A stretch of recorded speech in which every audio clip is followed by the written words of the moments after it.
The front page of the daily of Taifa Leo, Oburu amesaliti Raila, asema katibu mkuu wa chama cha ODM.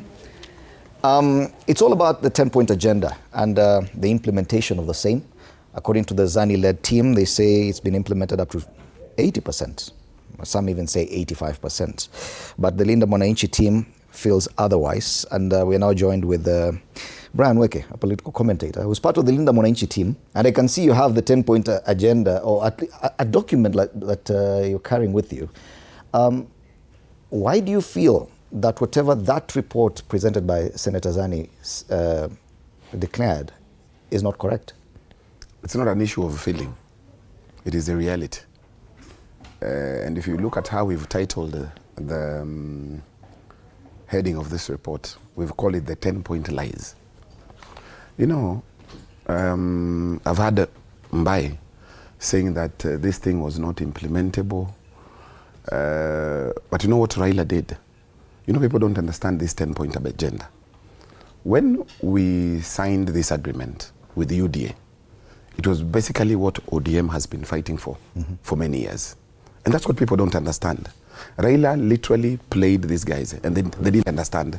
He literally handed them a rope, and they hanged themselves with it. Now, how can you sit on a national platform and lie about the 10 points agenda, and you give yourself 8% out of 10, out of 100, 80 out of 100, or 8 out of 10? Now, the report was very clear. Full implementation of NADCO report. The question is, has NADCO report been fully implemented? 1 year later. 1 year later. Was that expectation feasible, that 1 year later all those demands in the NADCO report would be implemented? Because that's the issue that Dr. Mbai raised, that this was purely, simply unenforceable.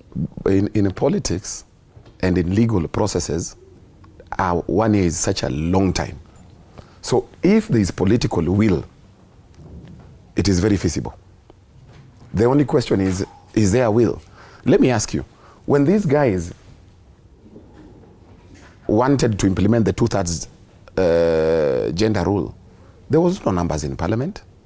When they wanted to remove Gachagua, everybody, even the ones who were in the US, came back to do it.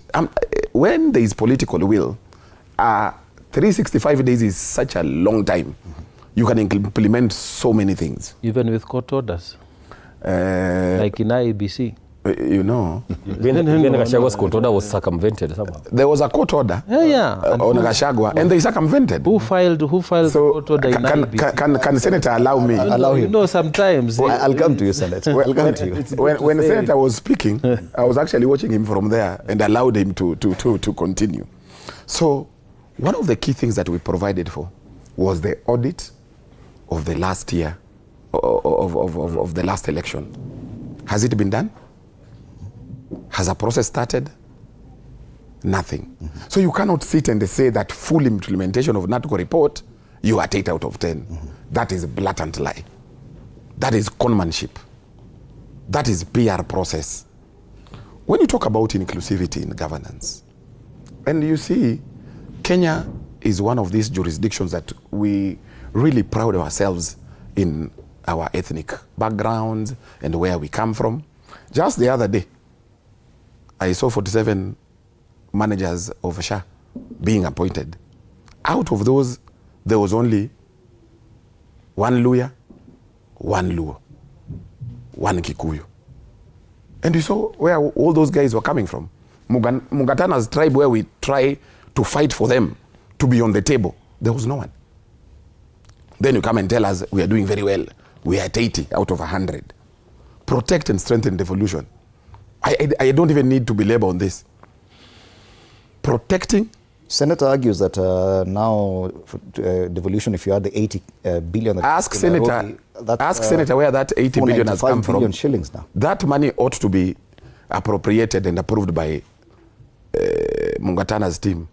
I bet he's very shocked that there is such an agreement. Now, if you really want to bail out Nairobi, which is fine, let's even agree that they want to bail out Nairobi. First of all, the national government owes Nairobi over 100 billion. Just pay. Then you say now don't worry, we will give you an extra 80, but you will not do it yourself.